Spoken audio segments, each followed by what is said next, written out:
Assalamualaikum warahmatullahi wabarakatuh. Hai semuanya, perkenalkan nama saya Dea Mardayanti dari kelas 11 Naun Sains 1. Di sini saya akan membahas mengenai regulasi zat dalam sistem peredaran darah. Simak videonya ya. Regulasi zat dalam sistem peredaran darah. Apa itu regulasi?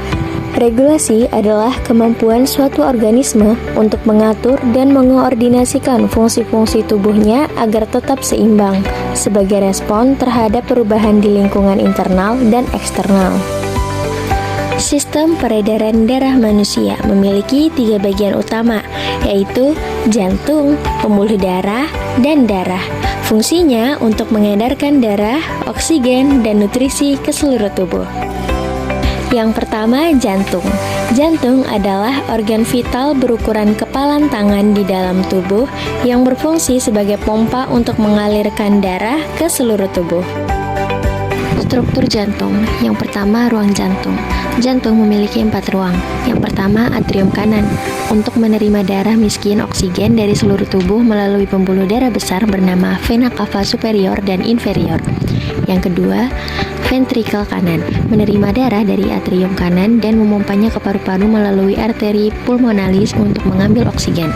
Yang ketiga, atrium kiri, menerima darah kaya oksigen dari paru-paru melalui vena pulmonalis.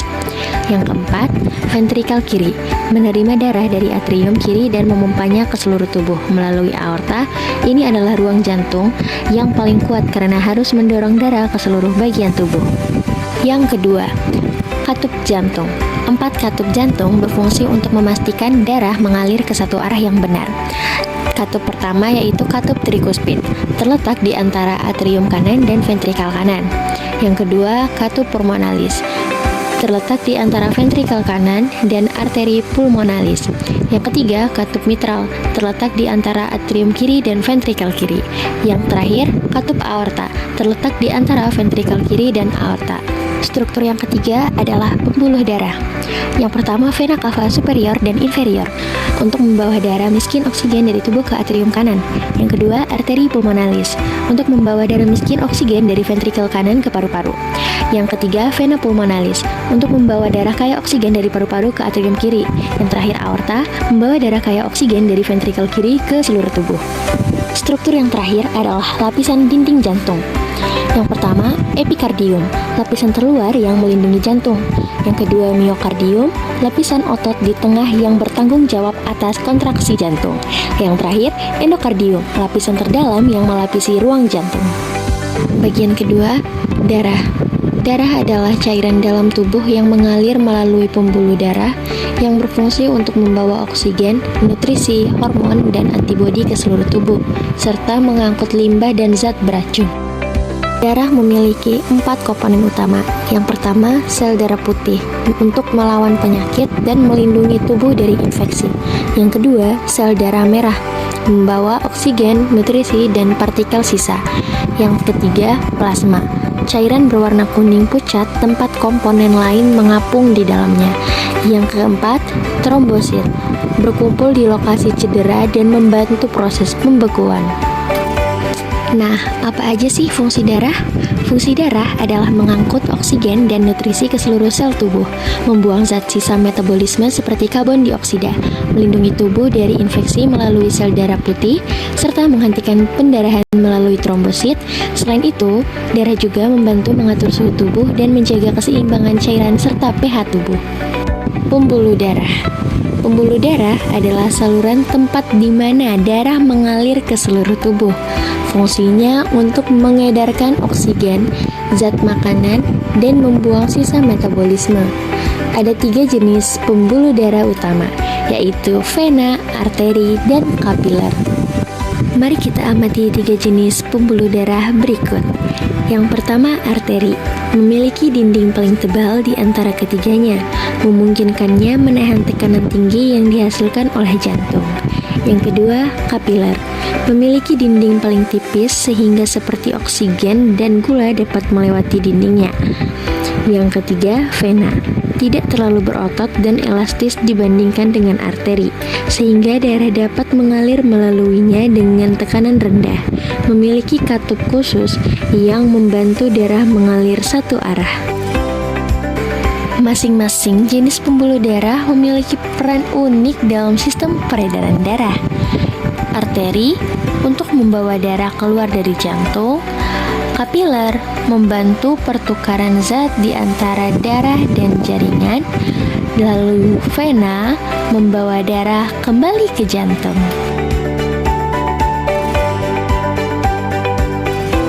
Selanjutnya kita masuk ke mekanisme pembekuan darah. Mekanisme pembekuan darah diawali oleh penyempitan pembuluh darah, kemudian diikuti pembentukan sumbatan sementara oleh trombosit yang menempel di luka. Selanjutnya, faktor-faktor pembekuan darah diaktifkan dalam proses berantai yang disebut kaskade koagulasi, membentuk benang-benang fibrin yang kuat. Benang fibrin ini kemudian menjerat trombosit dan sel darah merah lainnya untuk membentuk bekuan darah yang stabil dan menutup luka, menghentikan pendarahan sambil menunggu jaringan untuk pulih. Selanjutnya ada juga golongan darah. Golongan darah adalah sistem klasifikasi sel darah berdasarkan. Ada juga golongan darah. Golongan darah adalah sistem klasifikasi sel darah berdasarkan antigen pada permukaan sel darah merah dan antibodi yang ada di plasma darah. Sistem yang digunakan adalah penggolongan ABO yang menghasilkan tipe A, B, AB, dan O, serta faktor rhesus yang menentukan apakah ada protein RH di sel darah merah. Peredaran darah dibedakan menjadi dua loh teman-teman, yaitu peredaran darah besar dan peredaran darah kecil. Peredaran darah besar mengalirkan darah kayak oksigen dari bilik kiri jantung ke seluruh tubuh dan kembali ke serambi kanan.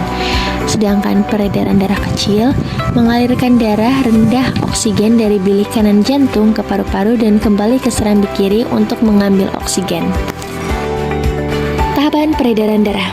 Peredaran darah kecil. Peredaran darah kecil dimulai ketika ventrikel kanan berkontraksi dan memompa darah kemiskian oksigen melalui katup pulmonalis menuju arteri pulmonalis. Arteri ini bercabang menjadi arteri pulmonalis kanan dan kiri yang menuju paru-paru, lalu bercabang lagi menjadi arteriola dan kapiler yang melingkupi alveolus. Di kapiler, paru-paru terjadi pertukaran gas. Karbon dioksida dalam darah dilepaskan ke alveolus untuk dikeluarkan melalui pernapasan. Sedangkan oksigen dari udara alveolus masuk ke dalam darah. Ketika darah menjadi kaya oksigen, ia mengalir ke venula pulmonalis, lalu ke 4 vena pulmonalis yang menuju atrium kiri. Dari atrium kiri, darah melewati katup bicuspidalis atau mitral menuju ventrikel kiri, siap dipompa kembali ke seluruh tubuh melalui peredaran darah besar. Kemudian peredaran darah besar. Peredaran darah besar dimulai saat ventrikel kiri berkontraksi dan memompa darah kaya oksigen melalui katup aorta menuju aorta. Dari aorta, darah mengalir ke arteri besar, kemudian bercabang menjadi arteri kecil, arteriola hingga mencapai kapiler di seluruh jaringan tubuh.